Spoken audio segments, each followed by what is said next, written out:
तो बच्चों आज की क्लास में हम स्टार्ट कर रहे हैं। लास्ट क्लास में हमने रिएक्शन ऑफ फिनॉल्स पढ़ ली थी। आज स्टार्ट करेंगे कॉल्स रिएक्शन क्या होती है। ठीक है, कोल्ड बेस बोलो कॉल्स बोलो एक ही बात है, कोई दिक्कत नहीं है। ठीक है, सबसे पहले हम क्या करते हैं, इस रिएक्शन में फिनॉल लेते हैं, फिनॉल को रिएक्ट कराते हैं किससे, NaOH से भी करा सकते हो, Na से भी करा सकते हो, किसी से भी करा सकते हो। ठीक है, यहाँ पर फिलहाल कॉल्स रिएक्शन में NaOH से कराया है, ये क्या बन जाएगा यहाँ पर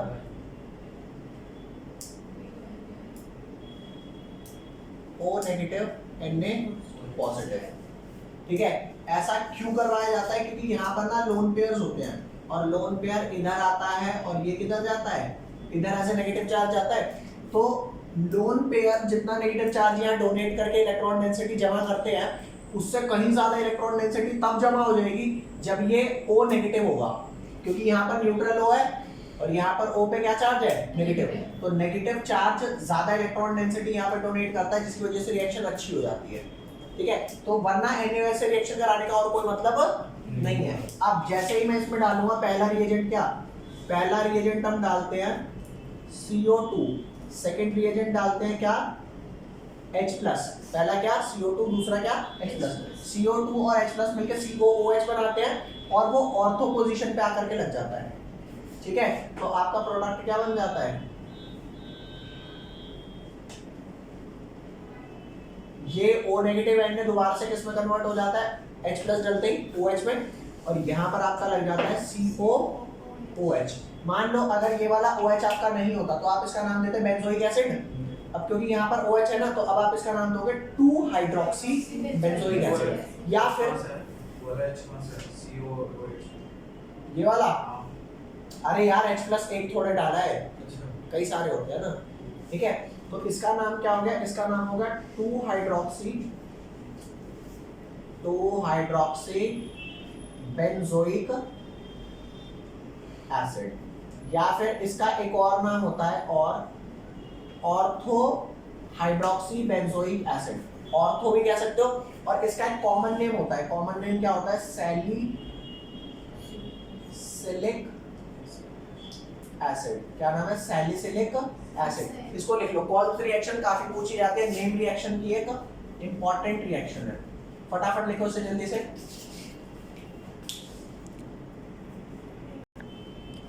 नेक्स्ट रिएक्शन है, जैसे कॉल्ड बेस रिएक्शन है ना, ये आपकी पेपर में खूब पूछी जाती है, खूब। ठीक है, नेम रिएक्शन में काफी पूछी जाती है, रीमन टीमन का भी अच्छा खासा पूछने का रेट है इनका। तो रीमन टीमन रिएक्शन में क्या होता है, जैसे यहाँ पर कॉल्स रिएक्शन में आपको ऑर्थो पोजीशन पे COOH चिपका के दिया ना, यहाँ पे ऑर्थो पोजीशन पे एल्डिहाइड चिपका के दिया जाएगा CHO, यहाँ चिपकाया कार्बोक्सिलिक एसिड, इस वाले में चिपकाएगा CHO। कैसे, यहाँ ध्यान देना, ये आपका कौन है, ये रहा फिनॉल। पहला वही है कि हम इसको रिएक्शन कराते हैं किससे, NaOH से, NaOH से कराते हैं तो ये ONA बन जाएगा। एक और चीज यहाँ पर ऐड होती है प्लस CHCl3। CHCl3 क्या करता है कि ऑर्थो पोजीशन पे सबसे पहले कार्बन ऐड कर देता है। कार्बन ऐड क्या है, CH, और यहाँ पर भी Cl ऐड हो गया, यहाँ पर भी Cl ऐड हो गया, और यहाँ पर हो गया O नेगेटिव Na। और O नेगेटिव Na ऐड करने का क्या यहाँ पे पर्पस होता है, सिंपल पर्पस ये होता है कि ऑर्थो पोजीशन पे इलेक्ट्रॉन डेंसिटी को बढ़ाया जा सके। देखो यहाँ पे न्यूट्रल है ना, यहाँ पे न्यूट्रल है, थोड़ी बहुत डेंसिटी दे रहा है, नेगेटिव करने का और ज्यादा डेंसिटी देगा। क्यों, क्योंकि बगल में Na ग्रुप इलेक्ट्रॉन डोनेटिंग होता है, तो इजीली इलेक्ट्रॉन डोनेट करने में उसे हेल्प करेगा। तो CHCl3 क्या करता है, इस वाले पोजीशन से H हटा के CHCl2 लगा देता है। ठीक है, अब नेक्स्ट जैसे ही हम इसके अंदर डालते हैं NaOH, NaOH का काम होता है Cl हटा करके क्या लगा देना, OH। अरे एक्वस NaOH प्लस वाटर यार। अब जैसे ही NaOH डालते हो एक्वस, तो Cl हटा के क्या लगा देता है दोनों जगह, OH। ये लिया इधर O नेगेटिव Na पॉजिटिव, और यहाँ पे क्या लगा दिया CH, यहाँ पर OH, और यहाँ पर भी क्या लगा दिया OH। और हमेशा याद रखना, ये वाला जो इंटरमीडिएट है ये किताब में नहीं दिखा रखा, लेकिन इससे रिलेटेड ना कई बार क्वेश्चंस आ जाते हैं। ठीक है, तो यहाँ पर ध्यान दो आप कि एक कार्बन पे 2 OH कभी स्टेबल नहीं होते, तो वो अपने आप ही अपनी मर्जी से ही क्या निकाल देते हैं, यहाँ से एक H निकाल देते हैं और एक OH निकाल देते हैं, डिहाइड्रेशन हुई। ये अपने आप हुई है। क्यों? क्योंकि एक कार्बन पे 2 OH जिंदगी में कभी स्टेबल नहीं होते। ये बात मैं यहाँ पर लिख देता हूँ कि on 1 carbon 2 OH groups are not stable. ठीक है, तो क्योंकि 2 OH ग्रुप एक कार्बन पे स्टेबल नहीं होते, अपने आप वाटर का रिमूवल हुआ और यहाँ से H हटा, यहाँ से OH हटा, बीच में डबल बॉन्ड आ जाएगा, क्या हो गया? कन्वर्ट हो गया CHO ग्रुप में। Yes. तो ये हो गया COH और यहाँ पर जो O नेगेटिव Na+ है इसको कैसे कन्वर्ट करेंगे? OH में। लास्ट में क्या डाल देते हैं? H+। तो जैसे ही आपने इसके अंदर डाला H+, वो O नेगेटिव किस में कन्वर्ट हो गया? OH में। कोई लोचा? ये दो रिएक्शन क्या है? एक दूसरे के जैसे कहते हैं ना रिश्तेदार टाइप ही है कि भाई तुम और तुम्हें क्या लगा रहे हो, हम तो COH लगा रहे हैं। अच्छा जी, हम तो एल्डिहाइड लगा रहे हैं, पैसे वैसे नहीं है ना तुम्हें। अरे COH ज्यादा ऑक्सीडाइज्ड ग्रुप है भाई, मुश्किल से लगता है। ठीक है, तो ये लगाता है CHO, ये लगाता है, जैसे इसका नाम क्या है? सैलिसिलिक एसिड है ना, इक एसिड। अब इक एसिड का आता है जहाँ कार्बोक्सिल होता है और वो क्या हो जाएगा? ये हो जाएगा सैलिसिल एल्डिहाइड। अबे वो सैलिसिलिक एसिड है, ये कॉमन है, सैलिसिल ये कॉमन है। ठीक है, यहाँ पे इक एसिड लग गया, वहां पे एल्डिहाइड लग जाएगा। इसका नाम क्या हो जाएगा? Ortho hydroxy benzaldehyde. क्या क्या नाम होगा इसका? 2 हाइड्रोक्सी बेंजल्डिहाइड, बेंजल्डिहाइड, या फिर और क्या नाम हो गया इसका? और ऑर्थो हाइड्रोक्सी बेंजल्डिहाइड, या फिर और इसका एक क्या नाम हो जाएगा? Salicyl aldehyde. ओके, अरे कोई फर्क नहीं है, सैलिसिल दोनों है। चेक कर ले भैया, सैलिसिल दोनों है। यहाँ पर क्या एक्स्ट्रा ऐड हुआ है? एक एसिड, और यहाँ पर क्या एक्स्ट्रा ऐड हुआ है? Is that clear? अरे बोल दो। यस। वेरी नाइस, चेप ले भैया इसको जल्दी से। Salicyl aldehyde. नेक्स्ट रिएक्शन आती है कौन से? ये दो रिएक्शन समझ आई? ये दोनों नेम रिएक्शन में ना वेरी इंपॉर्टेंट मार्क कर लो भैया, इस वाली पे भी इंपॉर्टेंट मार्क कर लो। अगली रिएक्शन है reaction of phenol with zinc. Next क्या है? Reaction of phenol with zinc. ये वाली रिएक्शन हमने 11th में वैसे पढ़ी हुई है क्या? ये रहा आपका फिनॉल,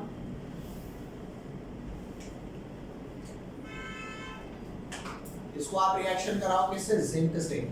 जिंक भी लिखते हैं, जिंक डस्ट भी लिखते हैं। अबे एक जिंक थोड़ी होता है, जिंक का पाउडर टाइप होता है। ठीक है, तो जिंक डस्ट से इसे रिएक्ट कराओगे, ZnO को चुरा के लेके चला जाएगा, क्या बन जाएगा? H कहेगा अच्छा हो गया, मैं बगल में खिसक जाता हूँ, तो इसने साइड प्रोडक्ट क्या बना दिया? ZnO प्लस यहाँ बन गया क्या? बेंजीन। तो फिनॉल से बेंजीन बनाने का एक बढ़िया तरीका है, एकदम सस्ता भी है, कोई दिक्कत नहीं है।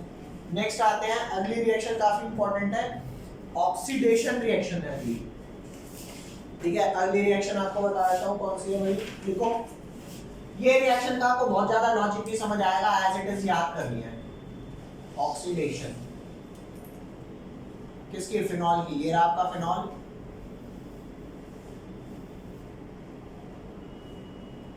इसमें आप क्या डालेंगे? Sodium dichromate, Na2Cr2O7, Na2Cr2O7 plus H2SO4। यहाँ पे कितने क्रोमियम है? 2 है ना, तो इसे बोलते हैं डाइक्रोमेट। ये क्या बोलते हैं? डाइक्रोमेट। ये नाम हो गया। इस वाले रिएजेंट का नाम आपको बता रहा हूँ, इसका नाम क्या है? सोडियम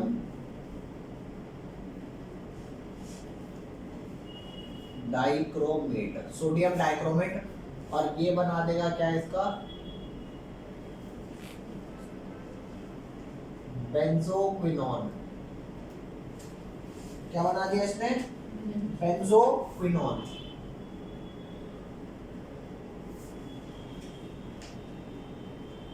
ओके गाइस, ये आपकी रिएक्शंस पूरी हो गई। अल्कोहल की जितनी भी रिएक्शन थे फाइनल खत्म हो गया। अब इसके बाद आपका नेक्स्ट आता है ईथर। लिख लो इसे फटाफट। नेक्स्ट आपका क्या आ रहा है भाई, देखो अल्कोहल्स की प्रिपरेशन वगैरह प्रॉपर्टीज वगैरह आपने कर ली। अब हम जल्दी से ईथर खत्म कर लेते हैं, फिर उसके बाद क्वेश्चन लगाएंगे इसके ढेर सारे, ठीक है? नहीं आज नहीं हो पाएगा, चलो ये आ जाओ। टॉपिक आपका क्या है, ईथर्स, ठीक है? आपका अल्कोहल फिनिश हो गया, अब आ रहा है ईथर। मैं आपको प्रिपरेशन ऑफ ईथर करा रहा हूँ, ठीक है? इसकी प्रिपरेशन करा रहा हूँ, preparation of ether bye dehydration of alcohol. अब यहाँ पे ना एक चीज आपको याद दिलानी है। याद क्या दिलानी है, ये बात समझो। आपको एक रिएक्शन कराई थी, रिएक्शन क्या कराई थी कि अगर मैं अल्कोहल लेता हूँ CH3CH2OH, भाई ध्यान से देखियो रे, CH3CH2OH, अगर इसके अंदर मैं डालता हूँ H2SO4, क्या डालना है बेटा? H2SO4। अगर ये H2SO4 में डालता हूँ थोड़े ज्यादा टेम्परेचर पे, कौन कितने, 443 केल्विन, तो यहाँ बनता है एल्कीन। क्या बनता है बेटा? यहाँ पे भी डिहाइड्रेशन हुआ है, H2O निकला है बेटा, ध्यान से समझना। यहाँ बना क्या, टेम्परेचर ज्यादा था, एल्कीन बना। और अगर मैं डालता हूँ यहाँ पर 413 केल्विन, कितने केल्विन का फर्क आया? 43 में से 13 30 केल्विन। प्रोडक्ट चेंज हो जाता है। प्रोडक्ट क्यों चेंज हो जाता है? जैसे यार सिंपल सी बात है, हीट भी तो काम करती है, समझ रहे हो? तो हीट जो काम कर रही है, यहाँ पे एक जगह एल्कीन दे रही है सेम रिएजेंट के साथ, एक जगह ईथर दे रही है। ईथर कैसे निकलेगा? CH3CH2O CH2CH3। यहाँ पर भी आपका डिहाइड्रेशन ही हुआ है, दोनों में डिहाइड्रेशन हुआ है। एक बार डिहाइड्रेशन से बना इथीन, एक बार बना ईथर। आपको ये मैकेनिज्म में करके देखो, ये वाली हमने करी हुई है, ये याद दिला देता हूँ, फिर क्या दिखाऊंगा फर्क क्या है कि एक की वजह से ये बन रहा है, एक की वजह से ये बन रहा है। यहाँ पर लिखते हैं भैया दोनों के मैकेनिज्म। जैसे आपका ये है CH3CH2 क्या OH, इसमें हमने क्या डाला, H2SO4 डाला, कितने टेम्परेचर पर, 443 केल्विन पे। तो देखो प्रोडक्ट कैसे आता है, इसका मैकेनिज्म स्टार्ट करते हैं। मैकेनिज्म इसका है, स्टेप 1 क्या होता है? स्टेप 1 होता है H2SO4 जब भी हो ना, तो सबसे पहले किसमें टूटेगा, H+ और HSO4। बाय H2SO4 का काम है H+ और HSO4 नेगेटिव में टूटना, ठीक है? अब याद ध्यान दो, सेकंड स्टेप, अल्कोहल में वही वाली रिएक्शन है, वो लोन पेयर चॉकलेट लेगा वाली, अरे बताया है इलेक्ट्रॉन यार, अल्कोहल को एक चूल है भाई, क्या उसने भाई अल्कोहल पे है ये लोन पेयर CH3 CH2OH, यहाँ पे O पे 2 लोन पेयर है। मैं आपको एक बात बताऊं, OH नेगेटिव ना इजीली छोड़ के जाता नहीं है, ठीक है? तो साजिश होती है यार, OH को भगाना है, OH नेगेटिव मेरे को निकालना है, भगाना है, C पे पॉजिटिव चार्ज चाहिए, कैसे होगा? OH नेगेटिव तो अच्छा लीविंग ग्रुप है नहीं, उसे ना साजिश में फंसा देते हैं। कैसे? OH थोड़ा चंचल स्वभाव का होता है, जहां देखता है OH+ चला गया बॉन्ड बनाने। अब जब बॉन्ड नहीं बनाया था तब तो प्योर OH था, और O को बॉन्ड भी कितने लागू होते हैं, सिर्फ और सिर्फ जैसे ही तीसरा बॉन्ड यहाँ पर बनाएगा CH3 CH2, यहाँ पे O, इधर एक बॉन्ड बना, इधर एक बॉन्ड बना, यहाँ लोन पेयर था, और यहाँ पे कौन सा चार्ज आया, पॉजिटिव। अब क्योंकि यहाँ पे टेम्परेचर ज्यादा है ना, 443 केल्विन, अरे बोलो, जैसे ऐसा होता है ना, जब दो लोगों में लड़ाई हुई है, तो अगर लड़ाई बहुत ज्यादा होती है तो टूट जाते हैं, SN1 रिएक्शन, और लड़ाई बहुत ज्यादा नहीं होती तो टूटते नहीं। लेकिन ये टेम्परेचर बहुत ज्यादा, टेम्परेचर ज्यादा मतलब एनर्जी ज्यादा, गुस्सा ज्यादा, और बहुत गुस्से में आदमी छोड़ के ही चला आता है। ये इधर चला गया बॉन्ड, तो चेक करके देखो यहाँ पे वाटर रिमूव हुआ, हाँ बिल्कुल यहाँ पर वाटर रिमूव हो गया, ये बन गया CH3, ये बन गया CH2, और ये बन गया यार, ये वाली रिएक्शन अभी हमने 1-2 क्लास पहले ही करी है, याद नहीं है तुम्हें वो एक अलग बात है। अगर पीछे पन्ने पलटोगे ना तो आपको मिलेगा ये वाली रिएक्शन। मैंने आपको क्या बताया था, अल्कोहल से कैसे इथीन का फॉर्मेशन होता है। अल्कोहल से ये कार्बन देता है OH और ये कार्बन देता है H, तो चेक करके देख, H2SO4 का H+ पार्ट OH को निकाल के ले गया, ये बोलो ले गया ना। अब दूसरे कार्बन से क्या निकालना है, H, तो अगर H+ को OH निकाल, मतलब H+ OH को निकाल के ले गया तो HSO4 किसको निकाल के ले जाएगा, कैसे? नेक्स्ट स्टेप पे आ जाओ, स्टेप नंबर 3। यहाँ पे जो CH3 CH2 प्लस है ना उसे CH2H लिख दो, यहाँ पर CH2 प्लस लिख दो और यहाँ पर आ जाओ HSO4 माइनस। यहाँ ध्यान देना ये HSO4 नेगेटिव को कौन चाहिए, H प्लस या H माइनस? H plus. तो ये वाला बॉन्ड ऊपर भेजूं या नीचे? नीचे। अरे गधा उला, नीचे जाएगा तो H नेगेटिव हो जाएगा। ऊपर तो क्या है ना, मैं पढ़ता लिखता तो हूँ नहीं। अरे गधो, ये नेगेटिव है और ये भी इधर भेज दूंगा तो ये कौन सा चार्ज आ जाएगा, इसलिए इसको ऊपर भेजना है। ये ऊपर जाएगा और ये ऊपर जब जाएगा तो ये आएगा, आओ मेरे को H नेगेटिव। अरे कई लोग होते हैं ना यार, मैं तेरे साथ भाग तो रहा हूँ, वो सामान लेके जाऊँ या ना लेके जाऊँ, अरे छोड़ दे बहस के, वो सामान दूसरा। यहाँ पे नेगेटिव है ना पहले से, तो नेगेटिव पॉजिटिव के साथ बॉन्ड हो जाएगा और यहाँ पॉजिटिव था तो बीच में बॉन्ड बनाने के लिए नेगेटिव तो चाहिए। तो ये स्टेप में अगले में क्या हुआ उसको मैं इधर दिखा देता हूँ नीचे करके कि CH2 पे कौन सा चार्ज आ गया, इस पे नेगेटिव, और यहाँ CH2 पर कौन सा चार्ज आ गया, पॉजिटिव। ये आ गया इधर और यहाँ पर हो गया H2SO4 और ये जो सॉरी प्लस में H2SO4 और ये वाला बॉन्ड जब इधर जाएगा तो फाइनल क्या बना देगा, CH2 डबल बॉन्ड CH2।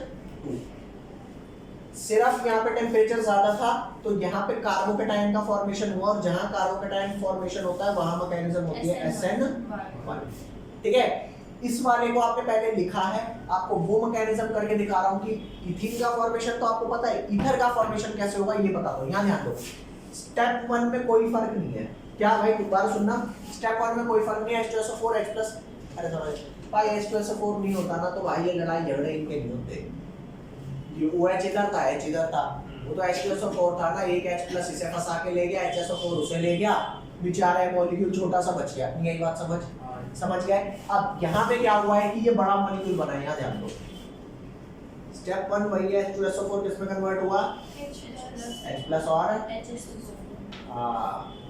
कोई फर्क इसमें, सेकंड स्टेप में भी घंटा कोई फर्क नहीं है, यहाँ ध्यान दे। स्टेप 2 ये अल्कोहल है, यहाँ पर इधर लोन पेयर है और ये H प्लस। अब बताओ ये इस पर अटैक मारेगा, पता है अल्कोहल की ना एक बात होती है कि वो जब भी H प्लस देखता है अपने आप को रोक ही नहीं पाता। तो H प्लस का होना अल्कोहल की प्रेजेंस में किस चीज की निशानी है कि भाई तुम टूटेगा फ्यूचर में।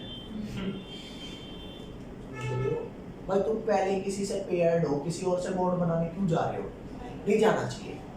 ठीक है, तो यहाँ पर ध्यान दो, यहाँ पर क्या हुआ, ये इससे बॉन्ड बन गया CH3 CH2 OH, इधर भी क्या है H, यहाँ पर पॉजिटिव चार्ज आ गया, इधर लोन पेयर। ये बात समझ में आई कि नहीं आई, कोई लोचा यहाँ तक है।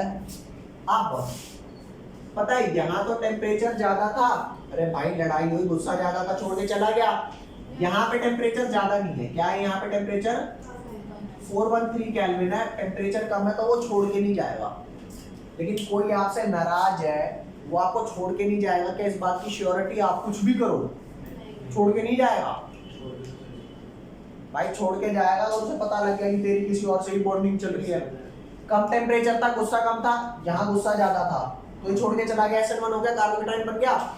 यहाँ पर क्या होता है कि वैसे तो ये जाता नहीं है, लेकिन अगर कोई और अल्कोहल मॉलिक्यूल आया CH3 CH2OH, मान लो कोई और आया, भाई ये इसको जा नहीं रहा छोड़ करके, लेकिन अगर ये आके इससे बॉन्डिंग करने लगेगा तो भी क्या ये इसके साथ बेगैरत की तरह ऐसे जुड़ा ही रहेगा, नहीं तब छोड़ देगा। रहेगा बेटा ये तो तूने गलत कर दिया। लड़ाई हुई थी, झगड़े हुए तो वो ठीक था, कम टेम्परेचर पे भी अब छोड़ के चला जाएगा। तो जो ये रिएक्शन तेरी SN1 थी, SN2 है, क्यों SN2 भी क्यों हुई भाई, तुम्हें अल्कोहल ही अल्कोहल का घर तोड़ रहा है, ये तो गलत बात है।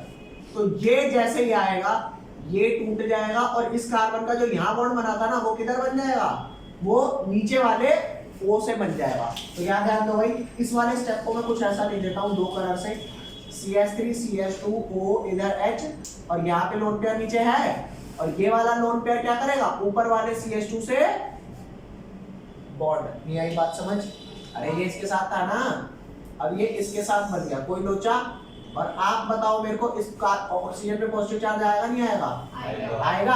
अब चेक करके देख, है काका वो तो था और क्या पहले, अरे यार वो तो सिंपल सी बात है, वैसे ही पूछ O की बॉन्डिंग अलाउड होती है 2। देख O इधर से बॉन्डेड है, तीसरा बॉन्ड बनाओगे वैसे की कुछ पॉजिटिव चार्ज आएगा O पे।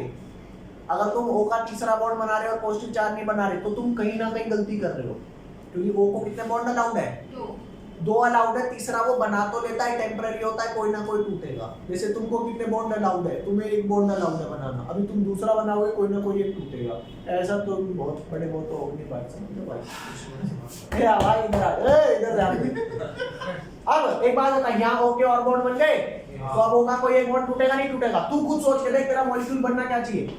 2 इथाइल ग्रुप और बीच में O, तो ये 2 इथाइल ग्रुप और बीच में O लगा हुआ है, तो ये वाला H वाला बॉन्ड तोड़ दे, ये इलेक्ट्रॉन वापस यहाँ पर दे। अरे नहीं दिख रहा क्या?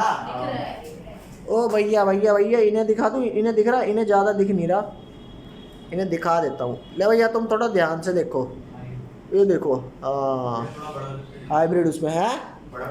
इस वाले को बड़ा करके कुछ नहीं लिखना, ये वाला जो इलेक्ट्रॉन पेयर है ये इधर आया और इधर आकर के क्या हुआ, ये H एज अ H+ निकलेगा या H-?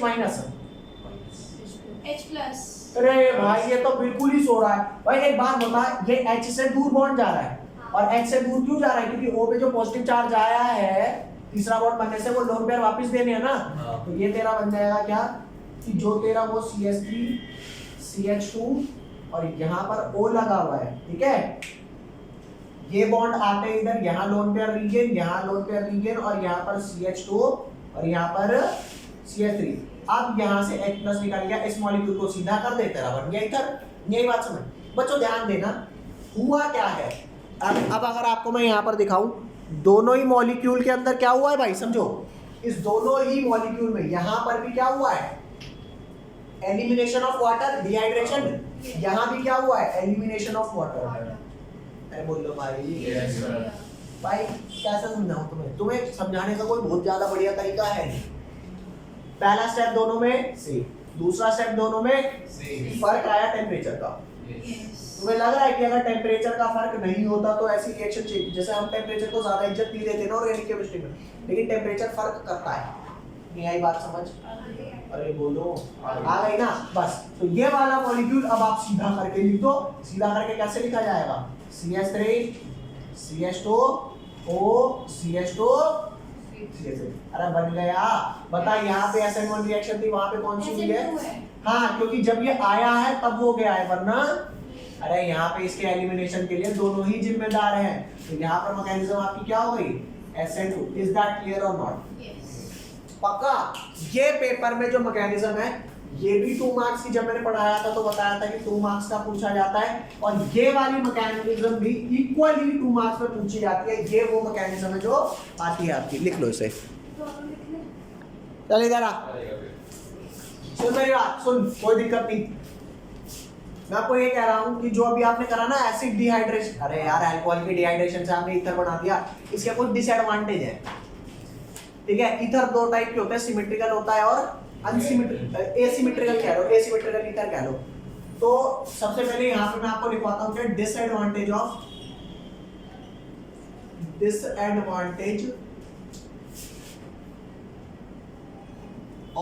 क्या भाई, डिसएडवांटेज ऑफ क्या, ईथर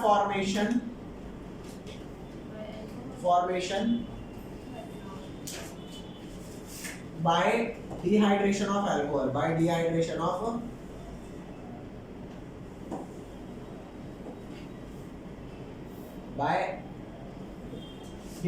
of alcohol, ठीक है भैया? क्या बोले? Yes. पहला ये कि we cannot make asymmetrical ether by this method. We cannot make, पहला we can't make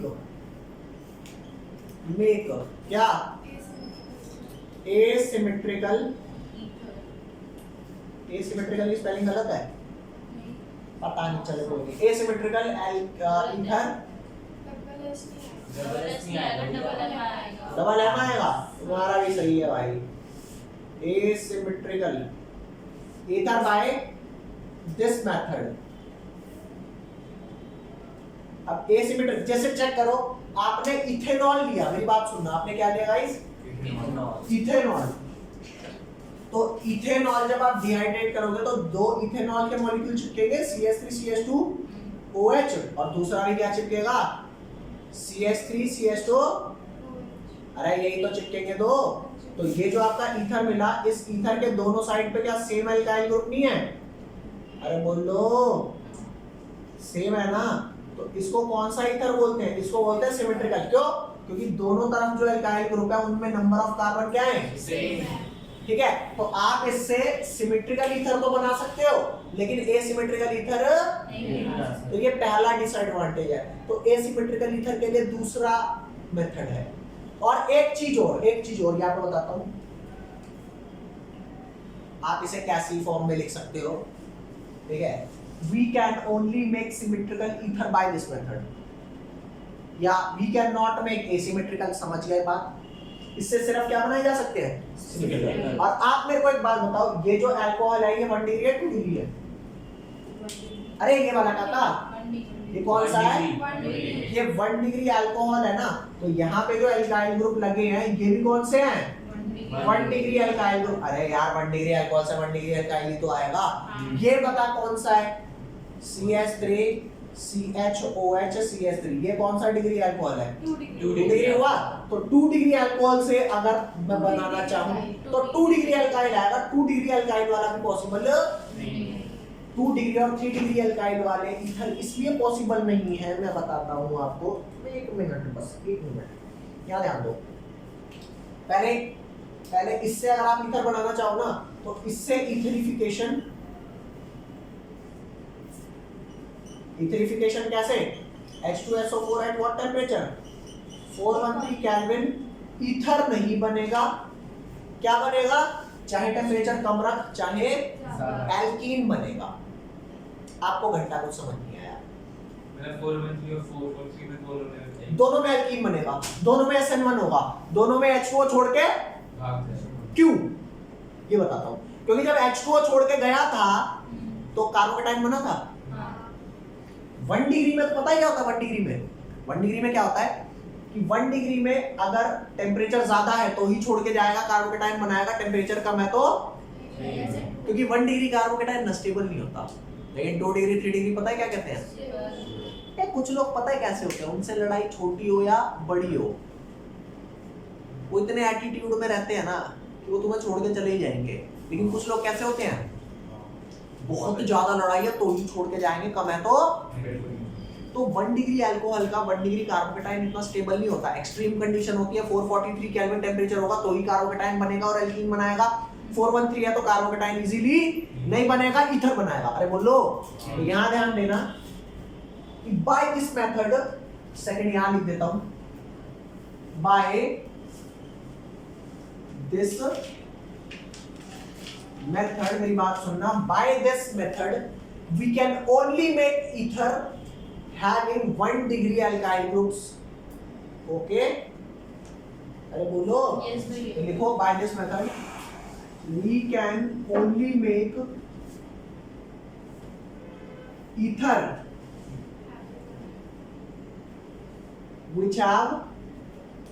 having 1 degree alkyl group only। ठीक है, स्टार बना के लिख लो, ether with 2 degree and 3 degree alkyl group can't be made by this method, by this। ठीक है, तो यहां पे मैं आपको एक फ्लो चार्ट सा दे देता हूं कि ये रहा अल्कोहल, कौन सा? 1 डिग्री। आपने इसमें डाला H2SO4, क्या डाला आपने इसमें? H2SO4। H2SO4 अगर आपने डाला कौन से टेम्परेचर पे? 443 पे, तो बना एल्कीन। बोलते, और अगर 413 पे डाला तो क्या बना? यहाँ पे मैकेनिज्म SN1 था और यहाँ पे मैकेनिज्म, ये बात समझ रहे हो? अरे बोल दे। लेकिन अगर 2 डिग्री अल्कोहल हुआ या फिर कौन सा हुआ 3 डिग्री अल्कोहल हुआ, तो चाहे तो H2SO4 के साथ 443 केल्विन दे, चाहे 413 केल्विन दे, आपका एल्कीन ही मेजर प्रोडक्ट होगा, और मेजर क्या यही प्रोडक्ट होगा, और मैकेनिज्म आपकी क्या होगी। नहीं आई बात समझ? तो आप ये समझना, अगर आप चेक करो तो दोनों, एक ये वाला जो है, ये वाला ड्रॉबैक तो इसमें आ गया क्या, 1 डिग्री अल्कोहल इस पे एल्कीन दे रहा है, इस पे इधर दे रहा है, 2 डिग्री दोनों में क्या दे रहा है, एल्कीन है। और सिमेट्रिकल एसिमेट्रिकल वाली बात समझ में आ गई। तो ये दो ड्रॉबैक इस मेथड के हैं, इसे लिखो जल्दी से।